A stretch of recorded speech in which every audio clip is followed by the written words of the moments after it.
Disneyland, the happiest place on earth, the place that appeals to all demographics, the place derivative of the American dream, progress and innovation and imagination. Hi, I'm Jacqueline Fisher. I'm going to be taking you on a tour of downtown Disney and combining marketing principles to explain different aspects of downtown Disney as well as Disneyland. Thank you for watching. When one enters the park, there's a sense of childlike joy and possessiveness. One is at home, or at least feels like it, yet also has stepped into a world entirely different to their own. As Walt Disney said, to all who come to this happy place, welcome. He literally means make yourself at home. He's welcoming you to his imagination. We are all just the guests in his perceptibility of life, his mind. When Walt Disney founded Disneyland in 1955, the goal was not to make money, but what he said instead was for a work of love. Today, Disneyland is both, and more extensively with the Walt Disney Company. Surpassing all other theme parks, Disney Parks and Resorts has grossed $15.1 billion, according to reports from 2014. Bob Iger has significantly had a lot to do with this. Bob Iger, CEO and chairman of the Walt Disney Company, has been effectively transforming Disney parks into a relatively new way since 2005. Under Iger's reign, the Walt Disney Company has bought Pixar, Marvel, and Lucasfilm. Attractions from those more new additions to Disney, as well as characters, are prominent around the park and the media. Marketing, by definition, is the creation and maintenance of satisfying exchange relationships. Here at Disneyland, there is a compass outside Sleeping Beauty's castle.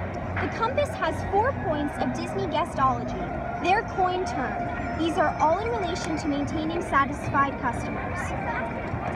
North or the N stands for needs, West or the W stands for wants, South or the S stands for stereotypes, East or the E stands for emotions. The needs point refers to trying to meet customer needs.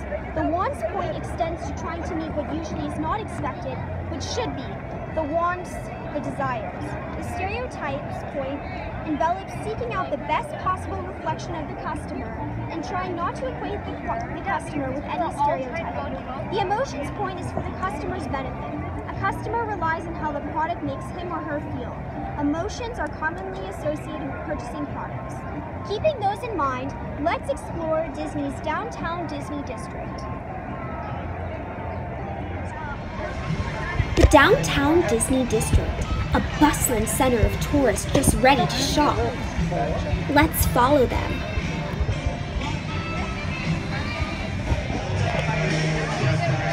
In Downtown Disney, there are various specialty shops catered to those who aren't visiting Disneyland or simply guests of Disneyland who want to view the shops.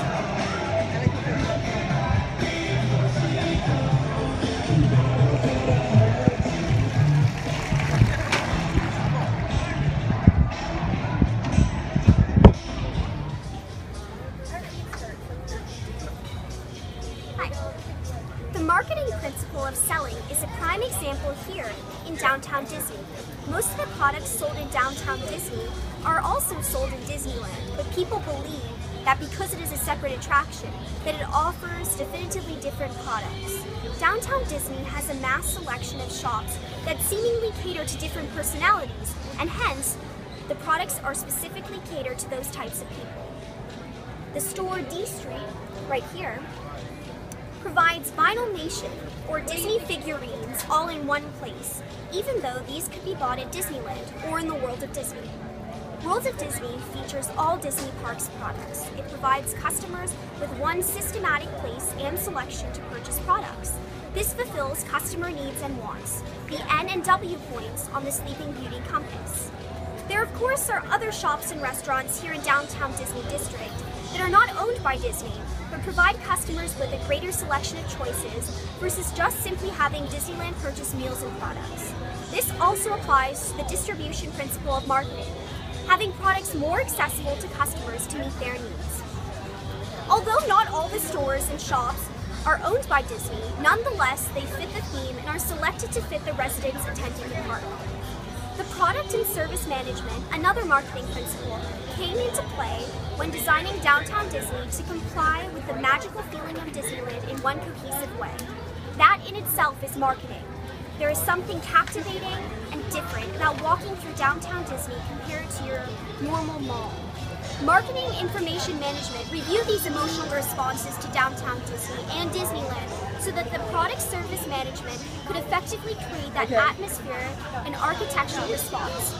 This is also in conjunction with the emotions, or the E on the compass of the customers. The customers feel a certain way in Disneyland as well in Downtown Disney, and that makes them more compelled to purchase products because of the innate emotion experienced at the time. As seen when entering the park, the marketing principle of promotion is used to advertise shows on ABC, Disney's sister company, as well as ABC Family and the Disney. Pricing is not done specifically in Downtown Disney or Disneyland, but those two marketing principles were assessed before the distribution of products and services.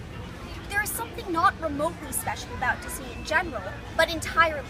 That is because of the way Disney has been marketed. And by Disney, that extends to their films, their amusement parks, their hotels, and their merchandise. And credit has to be given where it is due. Walt Disney bestowed the world with his legacy and ingenuity, and now Bob Iger has been preserving that and adding his own additions as well. And he has done a spectacular job. Walt Disney Company transcends time with their inwardly intellectual confound. Disney parks, their resorts, and their merchandise all make one feel nostalgic. The feeling of the past and that childlike incandescence you once had. You want to buy that product because it has Mickey's face on it. You want to stay in a Disney resort hotel because it has that quintessential Disney theme. There is something about Disney that makes someone want to grasp the unattainable and dream insurmountable things that really aren't so insurmountable or unattainable. They just haven't been achieved yet. All who come to this happy place, welcome.